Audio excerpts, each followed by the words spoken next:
हैं या जॉब करते हैं तो कितना मुश्किल होता है पैसा हाथ में आना, लेकिन हॉस्पिटल में वही मुश्किल से कमाया हुआ पैसा हाथ से बालू की तरह निकल जाता है।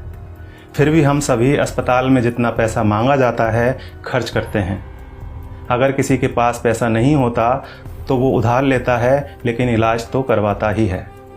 अस्पताल में पहले दिन ही सबसे ज़्यादा टेस्ट होते हैं, कुछ सर्जिकल आइटम्स भी खरीदे जाते हैं, इसी दिन सबसे ज़्यादा दवाइयाँ लिखी जाती हैं। हॉस्पिटल में कुछ पैसा एडवांस के तौर पर भी जमा किया जाता है। हमने भी वही सब किया, हमें भी दवाइयाँ लाने के लिए कहा गया।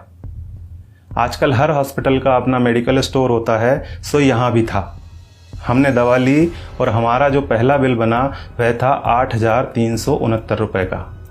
हमने अपनी जेब से इतने रुपए निकाले और देना चाहा तो पता चला कि हमें तो सिर्फ 4,620 रुपये ही देना है। क्या आपके साथ ऐसा कभी हुआ है कि आपने 8,300 रुपये की दवाइयाँ खरीदी हों और किसी अस्पताल ने आपको 4,600 रुपये ही लिए हों? शायद नहीं। हमारे साथ भी पहले ऐसा कभी नहीं हुआ था। अब यह बिल देखिए, दवाओं की कुल कीमत है 8,369 रुपये, जिसके नीचे लिखा है डिस्काउंट 3,748 रुपये। नेट अमाउंट है 4,600 रुपये, जिसका भुगतान हमें करने के लिए कहा गया। ऐसे हमारे पास और भी कई बिल हैं। हमने 5 दिन एडमिट रहने के दौरान वहाँ से कई बार दवाइयाँ खरीदी और हर बिल पर हमें ये छूट मिली। सबसे बड़ी बात यह थी कि ये डिस्काउंट हमें मांगने पर नहीं मिला था, ये बिना मांगे हमारे बिना आग्रह किए पूरे सम्मान के साथ हमें दिया गया था, क्योंकि ये डिस्काउंट वहाँ उनके बिलिंग सॉफ्टवेयर में ही फीड कर दिया गया है। और आप यह जानकर हैरान होंगे कि डिस्काउंट का प्रतिशत 2, 4 या 10% नहीं है, यह बहुत ज़्यादा है। कुछ सर्जिकल और इंजेक्टेबल में डिस्काउंट 91% यानी 91% तक हैं, और जितने भी पेशेंट वहाँ एडमिट हैं सबको इसका लाभ मिल रहा है। अब आपके मन में सवाल उठ रहा होगा कि ऐसा क्यों? हम भी यही सोच रहे थे कि आखिर ऐसा क्यों। तो हमने डॉक्टर साहब से सीधे पूछ लिया, क्योंकि इसका जवाब तो वही दे सकते थे। फिर उन्होंने हमें बताया कि क्यों उनके अस्पताल में इतना डिस्काउंट दिया जाता है। उन्होंने हमें समझाया कि MRP का खेल क्या होता है। एक उदाहरण के तौर पर उन्होंने बताया कि एक इंजेक्शन 270 रुपये का आता है और उस पर MRP आती है 1,000 रुपये।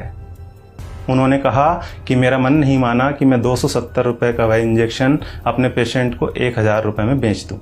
मैं डॉक्टर हूँ, मुझे अपनी फ़ीस और मेरे हॉस्पिटल की दूसरी सेवाओं का चार्ज मरीज से लेना है। 270 रुपये का इंजेक्शन 1,000 में नहीं बेचना।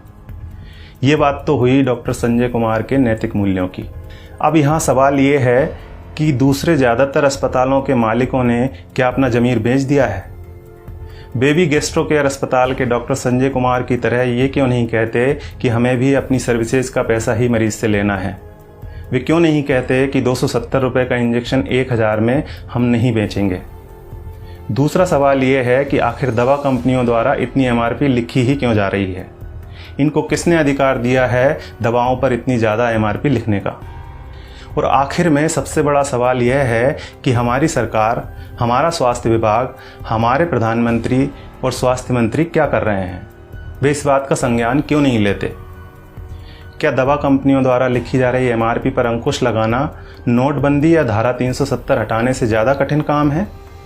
क्या इसे व्यवहार में लाना GST लागू करने से ज़्यादा मुश्किल है? अगर नहीं तो फिर क्यों दवा कंपनियों को इतनी छूट दे रखी है? उन्हें इस बात को संज्ञान में लेना ही चाहिए और जल्दी से जल्दी MRP पर अंकुश लगाना चाहिए।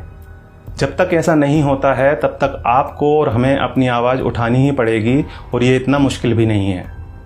हम सबको बस इतना करना है कि अगर 270 रुपये का इंजेक्शन हमें 1,000 रुपये में दिया जा रहा है तो हमें कहना है भैया 300 लगा लो, चलो भैया 400 ले लेना।